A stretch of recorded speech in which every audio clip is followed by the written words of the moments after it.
welcome back to my channel. I have a topic that I can't believe I've never talked about before, really. Not much, at least. And that is feeling like you are not taken seriously as an adult or just in general as a woman with Turner syndrome. There can be a lot of reasons this happens. Probably the biggest is because of being short. I think in some way, being short makes it really easy for people to forget our age, because we don't always look our age, and that gets difficult. That gets hard emotionally, and it can be something that I think is easy to forget what a struggle that is, especially for those around us that have not experienced it and may not quite get how that feels.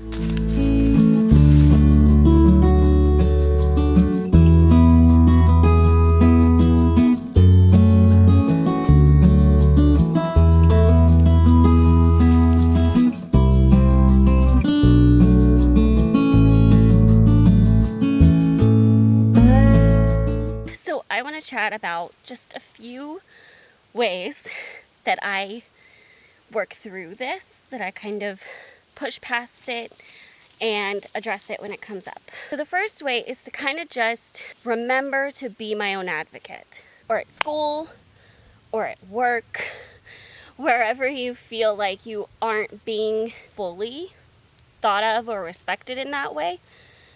Just remembering that it is okay to use your voice and be your own advocate. So that's my biggest thing, is remember to do that for yourself. In that way, you're setting those boundaries, you're drawing that line. The next part is kind of just how I myself handle it, and that has a lot to do with processing it and remembering the context and what that person may truly be thinking.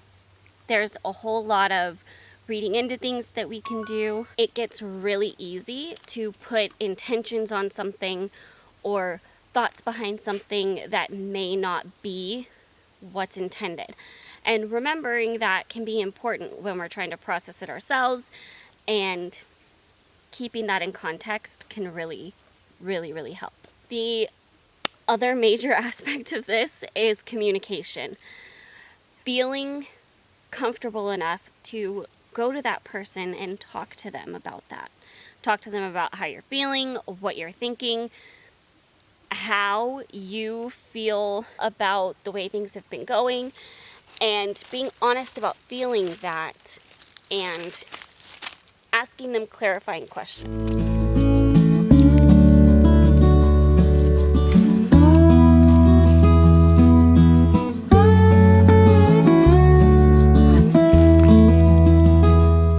By clarifying questions, I mostly mean about how they meant whatever they said. So a lot of communication breaks down in the verbal phase, where intentions can be put to things that you didn't mean, and interpreting what other people say can get difficult. So clarifying, hey, I heard you say this. Oh, hey guys, my camera died in the middle of filming, and I'm just now getting back around to refilming the ending. Let me finish the thought I was going with there. When you ask a question like, I heard you say this, is that what you meant? You give them the opportunity to confirm or correct. So they can say, yeah, that's what I meant. That's exactly what I was thinking, and you interpreted that correctly. And then you can move forward from there with whether you need to express how you feel or you're okay with what they said, and, you know, go from there. My rooster says hi. Or you can have the flip of that happen, where they go, oh, no, that's not what I meant at all. I meant that, or I meant it this way, or something to that effect. And it gives you the opportunity to be on the same page with what they meant and how you interpreted it. So you know that you're understanding how they meant what they said.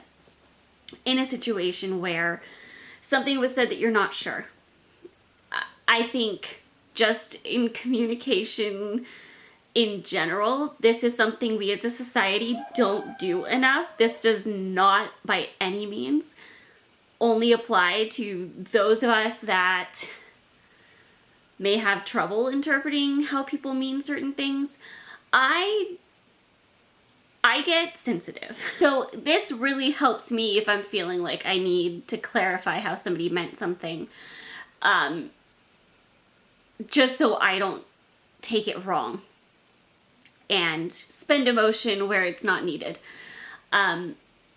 In general, this is a good communication tactic. It's something that I learned in school a long time ago, and I always try to come back to it. I don't always do it in that form, like that formally, but I will use that idea to clarify things in that same way. So it's along the same lines.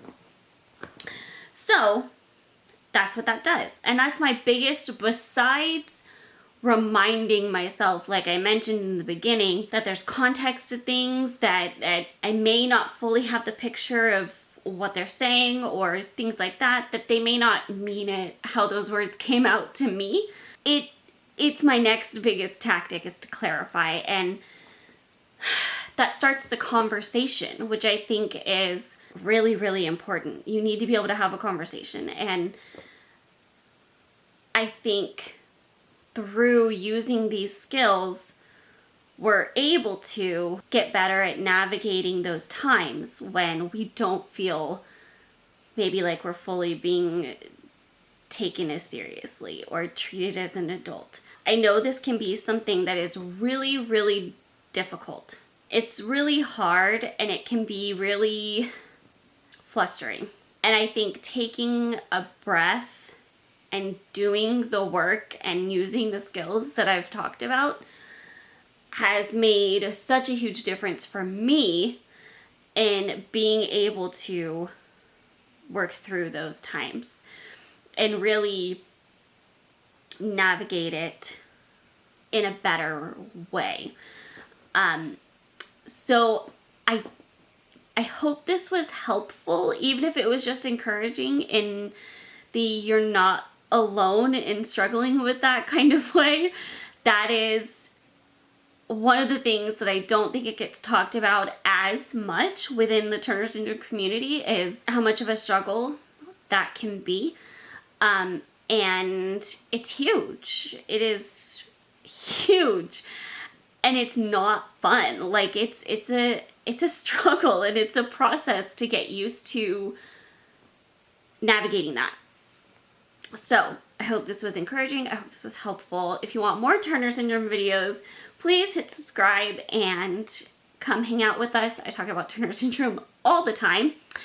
And if you did enjoy this video and it helped you, give this a thumbs up and share it, and turn notifications on so you can see when the next video comes out. And I will see you guys in that video. Bye!